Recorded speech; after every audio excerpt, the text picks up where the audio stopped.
چند سالته؟ 9 سالشه. یک بچه 9 ساله پیرمرد رو به صلوات وادار کرد. آدم خجالت نمیکشه؟ بچه 9 ساله تو میگه صلوات، همه صلوات میفرستید، ولی پدر تو خانه سیگار میکشه، سیگارش تمام میشه 1000 تومان دست بچهش میده، میگه برو سوپرمارکت یه بسته ونستون برای من بخر، 50 تومانش هم مال خودت بابا، هدیه برات. بخندید بخندید. بچه 9 ساله میگه صلوات، همه صلوات میفرستن. پیامبر، علما میگن هر یک بار صلوات 40 تا فایده داره. 40 فایده تو یک بار صلوات داره.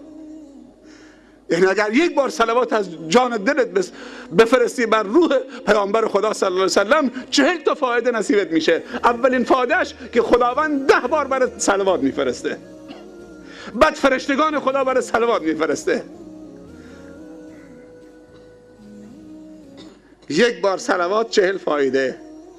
من خودم دیدم پدری پسرشو طلبیده، دست تو جیبش کرده، پاکن ونستون در آورد، دید که هیچی توش نیست، اینطور مچاله کرد، گفت بابا محمد بیا اینجا، بابا محمد بیا اینجا، این 1000 تومان بگیر، این سوپرمارکت اینجاست، برو پاکت ونستون برای بابا بگیر، 50 تومانش هم مال خودت. اگر این بابا میگفت بابا این 1000 تومان اونجا یک کتاب فروشی هست، برو یک کتاب بگیر، یه CD قرآن بگیر، یه نوار خوب بگیر، بیا بابا تا با هم بخونیم. بعد میگیم اینا بدن، بعد میگیم جوانا بدن، بعد میگیم دخترها و پسرامون بدن. امشب میدونه عروسی کیه؟ یه مهندس و یه شیخه. امشب عروسی یک مهندس و یک شیخ.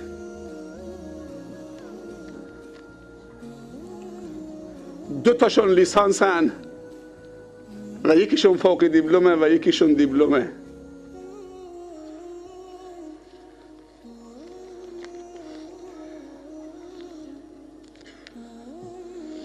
برادر محمد حاجی عباسی 4م عالی، دانشکده دعوت و اصول دین در بندر عباس رو امسال تمام کرده، یعنی لیسانس الهیات گرفته.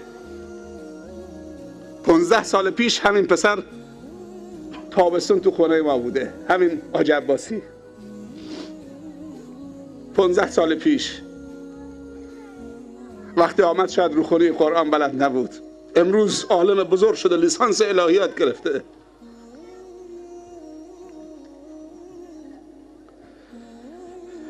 خانمش فاطمه حیدری اولین دخترایی بودن که آمدن از منطقه 15 سال پیش تو خونه خواهرم خالاشه و به حفظ قرآن پرداختن و اونجا تشویق شدن و بعد رفت دانشگاه خوند، فوق دیپلم گرفت و بعد مسئول خوابگاه شبانه روزی شد تو سیریک. همین دختر. برادر بزرگوارمون موسی حاجی عباسی لیسانسه، مهندسه، افتخاره. خانمش هم آمنه گروکیان دیپلم داره.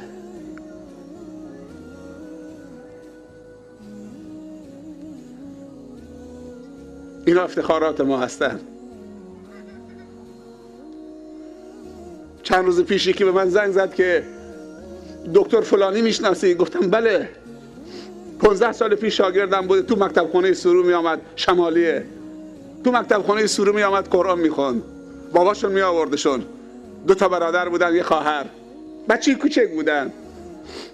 گفت تو داروخانه ما آمده طرحش رو بگذرانه، سوال شما میکنه، میگه فلانی رو میشناسید؟ صبح هست، میتونی بیاد دیدنش؟ بعد از 10 سال من ندیده بودمش، رفتم که برای خودش شده، پزشک شده. خواهرشون هم دندون پزشکی داره میخونه، برادرشون هم مهندس شرکت گازه، تو پالایشگاه گاز داره کار میکنه. 15 سال پیش 16 سال پیش اینجا تو کلاس قرآن شرکت میکردن، امروز برای خودشون یه شخصیت شدن، مهندس دکتر مؤمن شده.